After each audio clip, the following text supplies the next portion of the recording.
Assalamualaikum warahmatullahi wabarakatuh. Perkenalkan, nama saya Intan Nurbaya, jurusan Pendidikan Biologi semester 4. Di sini saya akan menjelaskan karakteristik bioma daratan dan perairan. Langsung saja, Bumi merupakan planet di tata surya yang menjadi tempat tinggal dari beberapa jenis makhluk hidup. Tidak hanya makhluk hidup saja, namun bumi juga mencangkup lingkungan dan komponen-komponen di dalamnya. Istilah yang menyebutkan tentang interaksi antara makhluk hidup dengan lingkungannya beserta komponen yang ada di dalamnya adalah ekosistem. Ada banyak sekali jenis ekosistem yang akan kita temui di bumi ini. Pada dasarnya, ekosistem di bumi ini dibagi ke dalam dua kategori, yaitu kategori daratan dan ekosistem perairan. Baiklah, pertama saya akan menjelaskan terlebih dahulu ciri-ciri ekosistem daratan. Kita mengetahui bahwasanya di bumi mempunyai beberapa macam ekosistem. Pada dasarnya, memang ekosistem di bumi dibagi menjadi dua macam, yaitu ekosistem daratan dan ekosistem perairan. Namun, ekosistem tersebut dipecah lagi menjadi beberapa macam. Kemudian, ciri-ciri ekosistem darat dibagi menjadi tiga. Yang pertama, ekosistem yang memiliki lingkungan fisik berupa daratan. Lingkungan fisik dari ekosistem daratan, namun bukan berarti tidak ada perairan sama sekali. Di ekosistem daratan pun kita juga bisa menemukan perairan. Namun yang disoroti secara umum adalah wilayah daratannya, sedangkan perairannya hanya sebagai tambahan saja. Yang kedua, memiliki tipe struktur vegetasi dominan dalam skala luas. Ekosistem daratan merupakan gambaran interaksi makhluk hidup dengan lingkungan secara umum, sehingga ekosistem daratan tidak hanya mencangkup wilayah yang sempit saja, namun meliputi wilayah yang luas. Maka dari itulah ekosistem daratan ini juga dikenal sebagai bioma. Terakhir, jenis tumbuhan dan juga hewan beradaptasi pada lingkungan atau wilayah daratan. Karena ekosistem darat, maka dari itulah binatang dan tumbuhan atau flora dan fauna juga beradaptasi di dalamnya. Fauna juga dan fauna tersebut. Oleh karena ekosistem daratan ini terdiri dari beberapa jenis dan setiap jenis mempunyai karakteristiknya masing-masing. Maka dari itulah setiap jenis ekosistem daratan ini mempunyai flora dan fauna yang khas dari masing-masing. Yang selanjutnya yaitu jenis-jenis ekosistem darat. Bila membicarakan tentang bioma, kita mengetahui bahwasanya bioma ini terdiri atas beberapa macam. Nama-nama bioma sering kali kita dengar, bahkan mirip dengan nama hutan. Sebagian nama bioma tersebut diambil dari vegetasi tumbuh-tumbuhan atau pohon-pohon yang hidup di dominan dari bioma tersebut. Beberapa jenis bioma yang mempunyai nama disesuaikan dengan vegetasi tanaman yang tumbuh dominan adalah bioma hutan gugur, bioma savana, bioma tundra, bioma gurun, bioma taiga, hutan hujan tropis, dan padang rumput. Masing-masing bioma tersebut akan kita bahas satu persatu karena merupakan ekosistem daratan. Yang pertama yang saya akan bahas yaitu bioma hutan gugur. Merupakan jenis ekosistem darat yang pertama akan kita bahas. Bioma hutan gugur ini terdapat di daerah yang mengalami 4 musim, yaitu musim panas, musim gugur, musim dingin, dan musim semi. Bioma hutan gugur ini kebanyakan berada di daerah Amerika Serikat bagian timur, Asia Timur, Chile, dan juga Eropa Barat. Bioma hutan gugur ini bisa dikatakan sebagai bioma yang khas karena memiliki kekasannya sendiri. apabila dibandingkan dengan bioma yang lain. Kemudian ciri-ciri bioma hutan gugur. Yang pertama yaitu memiliki curah hujan yang merata di sepanjang tahunnya, yakni sekitar 75 hingga sampai 100 meter per tahun. Yang kedua, tumbuhan yang hidup di bioma ini pada umumnya memiliki daun yang lebar. Yang ketiga, terdapat di daerah yang mempunyai 4 musim, yaitu musim dingin, musim semi, musim panas, dan musim gugur. Yang kedua yaitu bioma sabana, merupakan ekosistem darat yang berupa padang rumput dengan diselilingi oleh beberapa pohon. Sabana ini berada di daerah yang memiliki iklim tropis. Wilayah yang banyak terdapat bioma sabana adalah di Australia Utara, Nusa Tenggara Timur, Nusa Tenggara Barat, dan Kenya. Bioma sabana ini dibedakan menjadi 2 jenis, yaitu bioma sabana murni atau sabana yang terdiri atas satu jenis pohon saja. Dan yang kedua, bioma sabana campuran, yaitu sabana yang terdiri atas beberapa jenis pohon. Beberapa jenis pohon yang hidup di bioma sabana ini adalah rumput eukaliptus, tumbuhan gerbang, dan akasia.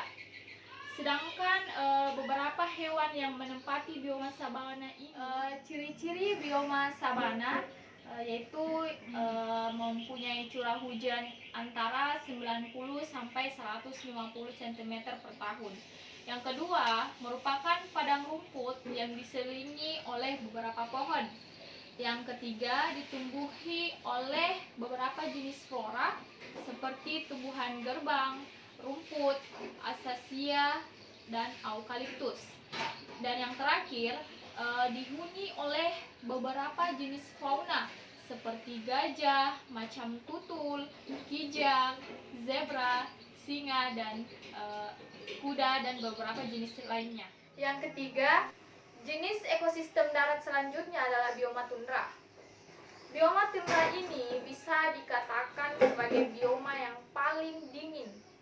Bioma tundra ini dipecah menjadi 2 macam, yaitu tundra arkitik dan juga tundra alpin.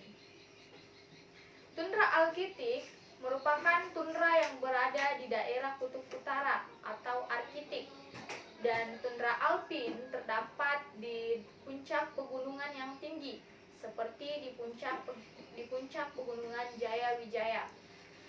Bioma tundra ini banyak kita jumpai di daerah kutub utara atau arkitik, Siberia, Finlandia, Rusia, dan juga Kanada. Ciri bioma tundra yang pertama yaitu mengalami musim dingin yang sangat panjang hingga mencapai 8 bulan. Yang kedua, mendapatkan sangat sedikit radiasi sinar matahari ketika musim dingin sehingga terlihat gelap. Yang ketiga, mengalami musim panas selama 3 bulan saja. Dan yang terakhir, tumbuhan-tumbuhan mulai tumbuh dan berkembang di musim panas ini. Yang keempat, bioma gurun. Gurun merupakan padang yang mempunyai ukuran sangat luas dan mempunyai sifat tandus. Hal ini karena curah hujan yang turun sangatlah sedikit. Bisa dikatakan bahwasanya hujan sangat jarang menimpa wilayah gurun ini. Contoh gurun yang terkenal di dunia adalah gurun Sahara di Afrika dan gurun Gobi di Asia. Ciri-ciri bioma gurun. Yang pertama, mempunyai curah hujan yang sangat rendah, yakni kurang dari 25 cm per tahun. Yang kedua, keadaan tanah sangat tandus. Yang ketiga, tanah tidak dapat menyimpan air. Dan yang terakhir, mempunyai kecepatan evaporasi atau tingkat penguapan yang sangat tinggi. Yang kelima, bioma taiga. Bioma taiga ini juga disebut sebagai hutan boreal. Bioma taiga ini berada di wilayah atau daerah di antara daerah memiliki iklim subtropis dengan daerah yang memiliki iklim kutub. Selain di daerah yang demikian, bioma taiga ini juga berada di daerah yang memiliki iklim dingin.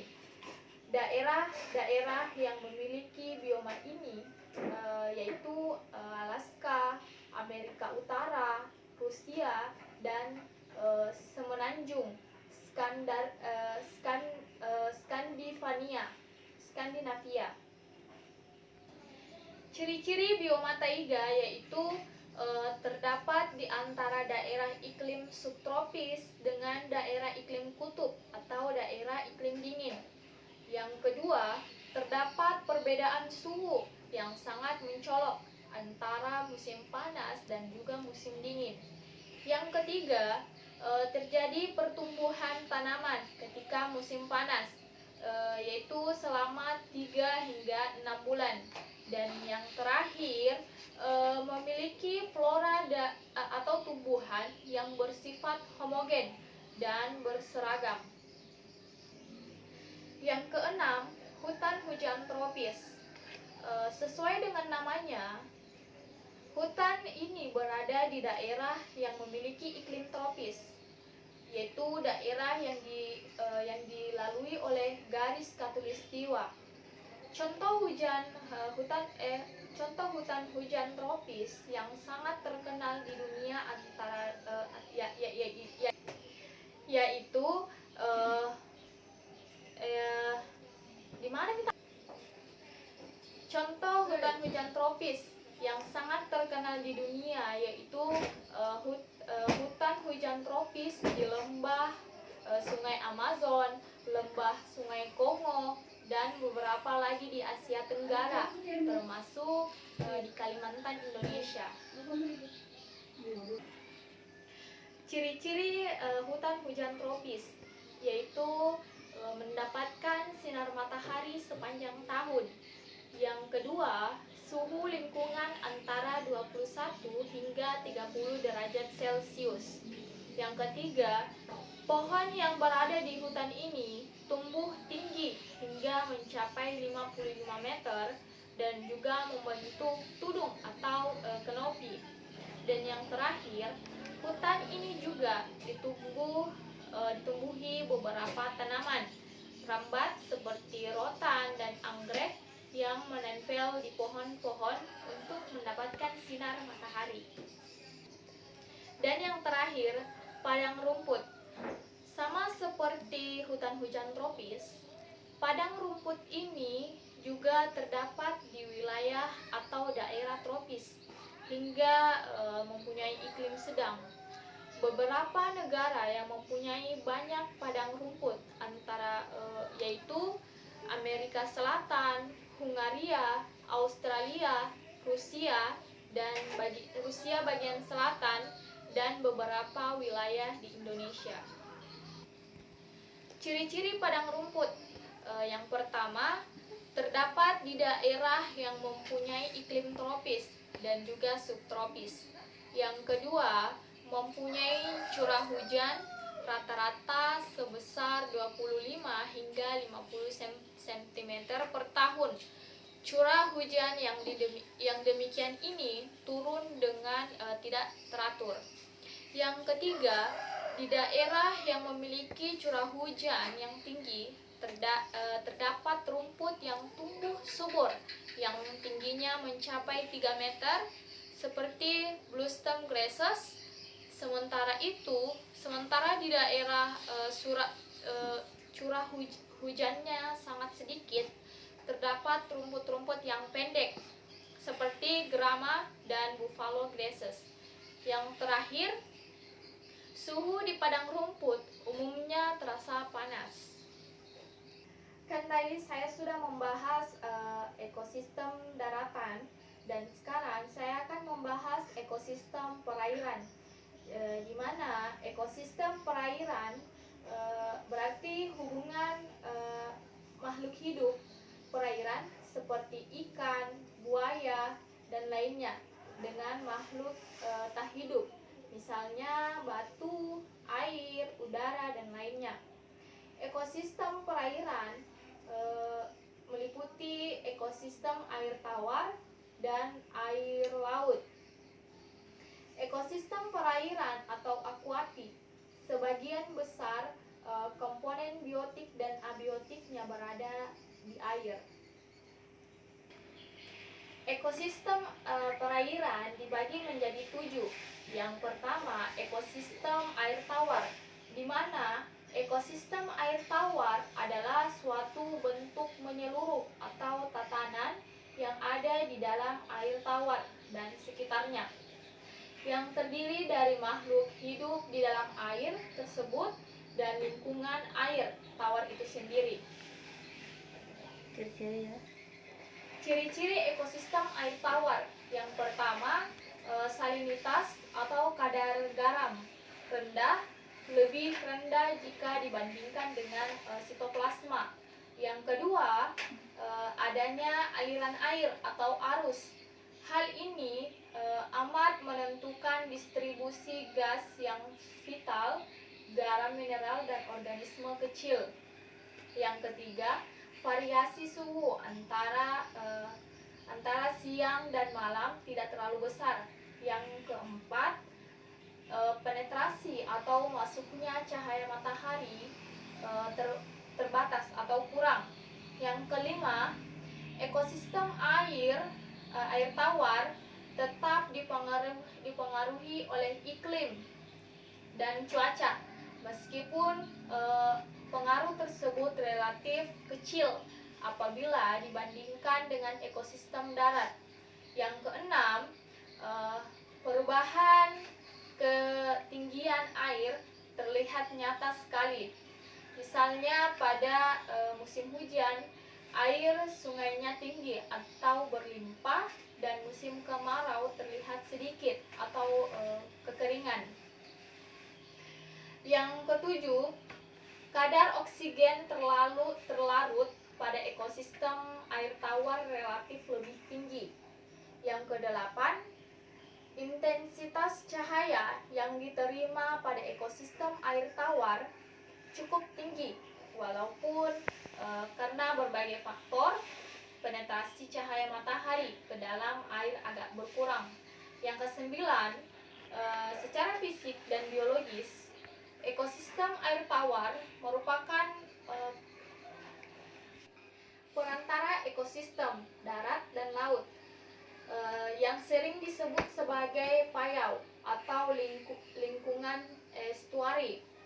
Estuari merupakan lingkungan perairan setengah tertutup di pinggiran daratan yang terpengaruhi oleh pasang surut air laut. Dan yang terakhir, macam tumbuhan yang terbanyak adalah jenis ganggang, sedangkan lainnya adalah tumbuhan biji. Yang kedua, danau. Danau adalah ceruk atau cekungan pada permukaan bumi yang berisi air. Jadi ekosistem danau adalah hubungan beberapa populasi yang hidup di suatu ceruk atau cekungan pada permukaan bumi yang berisi air yang mengadakan interaksi baik secara langsung maupun tidak langsung dengan lingkungan abiotik dan hubungannya adalah timbal balik. Danau berdasarkan kapasitasnya dibagi menjadi 2, danau permanen. Yang pertama itu danau permanen, yaitu danau yang kapasitas airnya tidak dipengaruhi oleh musim. Dan yang kedua, danau temporer, yaitu danau yang kapasitas airnya bersifat fakultatif atau meluap ketika musim hujan dan surut ketika musim kemarau. Berdasarkan produksi materi organik, yang pertama yaitu danau oligotropik. Oligotropik merupakan sebutan untuk danau yang dalam dan kekurangan makanan karena fitoplankton di daerah limnetik tidak produktif. Yang kedua, danau eutropik. Eutropik merupakan sebutan untuk danau yang dangkal dan kaya akan kandungan makanan karena fitoplankton sangat produktif. Yang ketiga, ekosistem lotik. Berdasarkan keadaan airnya, ekosistem air tawar dibedakan menjadi dua macam, yaitu ekosistem air tawar lentik atau tenang dan ekosistem air tawar lotik atau mengalir. Yang pertama, perairan mengalir atau lotik.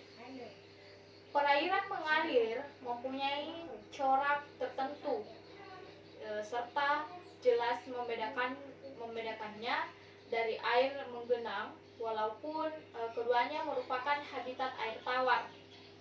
Semua perbedaan itu tentu saja mempengaruhi bentuk serta kehidupan tumbuhan dan hewan yang menghuninya. Yang kedua, perairan menggenang atau lentik. Perairan menggenang dibedakan menjadi perairan alamiah dan perairan buatan. Berdasarkan proses terbentuknya, perairan alamiah dibedakan menjadi permukaan tidak dapat bercampur dengan air di lapisan bawah. Batas antara lapisan tersebut dinamakan batas termoklin. Yang keempat, ekosistem air laut. Ekosistem laut sebagai salah satu ekosistem di dunia merupakan suatu dunia sendiri di mana ada di dalamnya terdapat proses dan komponen-komponen kehidupan yang serupa dengan proses yang terjadi pada ekosistem daratan. Ekosistem laut disebut juga ekosistem bahari, yang merupakan ekosistem yang terdapat di perairan laut, terdiri atas ekosistem perairan dalam, ekosistem pantai pasir dangkal atau litoral, dan ekosistem pasang surut. Ciri-ciri lingkungan ekosistem air laut, yang pertama, salinitas tinggi, terutama di daerah tropis, sedangkan di daerah dingin cukup rendah. Yang kedua, ekosistem laut tidak dipengaruhi oleh iklim dan cuaca. Yang ketiga, arus laut yang selalu berputar timbul karena perbedaan temperatur dan perputaran bumi. Dan yang terakhir, di daerah tropis seperti di Indonesia, air permukaan laut mempunyai suhu lebih tinggi dengan suhu air di bagian bawahnya, sehingga daerah ini merupakan daerah dasar danau, tempat terdapatnya bentos dan sisa-sisa organisme mati. Yang kelima, ekosistem air pantai. Ekosistem pantai letaknya berbatasan dengan ekosistem darat, laut, dan daerah pasang surut. Ekosistem pantai dipengaruhi oleh siklus harian pasang surut laut. Organisme yang hidup di pantai memiliki adaptasi struktural sehingga dapat melekat erat pada substrat yang keras. Istilah pantai sering rancu dalam pemakaiannya antara pesisir dan pantai. Definisi pesisir adalah daerah darat di tepi laut yang masih mendapat pengaruh laut seperti pasang surut, angin laut, dan pembesaran air laut. Sedangkan pantai adalah daerah di tepi perairan yang dipengaruhi oleh air pasang tertinggi dan air surut terendah. Garis pantai adalah garis batas pertemuan antara daratan dan air di laut, di mana posisinya tidak tetap dan dapat berpindah sesuai pasang surut air dan erosi yang terjadi. Yang keenam, estuari. Estuari atau muara merupakan tempat bersatunya sungai dengan laut. Estuari sering dipengaruhi oleh lempengan lumpur interdial yang luas atau rawan garam. Faktor abiotik yang penting dalam ekosistem ini adalah kadar garam atau salinitas. Salinitas air berubah secara bertahap, mulai dari daerah air tawar ke laut.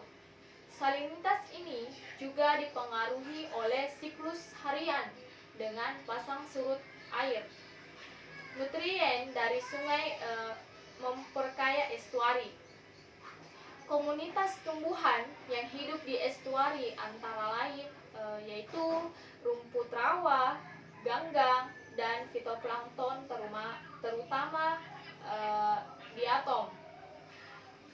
Komunitas hewannya yaitu berbagai cacing, kerang, kepiting, dan ikan. Bahkan ada beberapa invertebrata laut yang menjadikan estuari sebagai tempat kawin atau berimigrasi menuju habitat air tawar. Estuari juga merupakan tempat mencari makan bagi vertebrata semi air yaitu unggas. Klasifikasi estuari dibagi menjadi 4. Yang pertama, estuari daratan pesisir.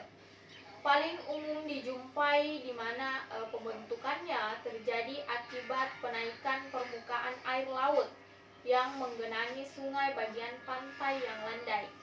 Yang kedua, laguna atau goba atau teluk semi tertutup, terbentuk oleh adanya beting pasir yang terletak sejajar dengan garis pantai sehingga menghalangi interaksi langsung dan terbuka dengan perairan laut. Yang ketiga, fjords merupakan estuari yang dalam, terbentuk oleh aktivitas glacier yang mengakibatkan tergenangnya lembah es oleh air laut. Dan yang terakhir, estuari tektonik terbentuk akibat aktivitas tektonik atau gempa bumi atau letusan gunung berapi yang mengakibatkan turunnya permukaan tanah yang kemudian digenangi oleh air laut pada saat pasang. Dan yang terakhir, terumbu karang. Terumbu karang merupakan masyarakat organisme yang hidup di dasar perairan laut dangkal, terutama di daerah tropis. Terumbu karang terutama disusun oleh karang-karang jenis Ambozoa dari kelas Selectacinia yang nama termasuk hermatopik, koral, atau jenis-jenis karang yang mampu membuat bangunan atau kerangka dari kalsium karbonat. Tipe-tipe terumbu karang dibagi menjadi 2. Yang pertama, terumbu karang tepi. Terumbu karang tepi atau karang penerus berkembang di mayoritas pesisir pantai dari pulau-pulau besar. Dan yang kedua, terumbu karang penghalang. Terumbu karang ini terletak pada jarak yang relatif jauh dari pulau, sekitar 0,2 km ke arah laut lepas, dengan dibatasi oleh perairan berkedalaman hingga 75 meter. Sekian video dari saya. Apabila ada salah kata mohon dimaafkan. Wabillahi taufiq wal hidayah. Wassalamualaikum warahmatullahi wabarakatuh.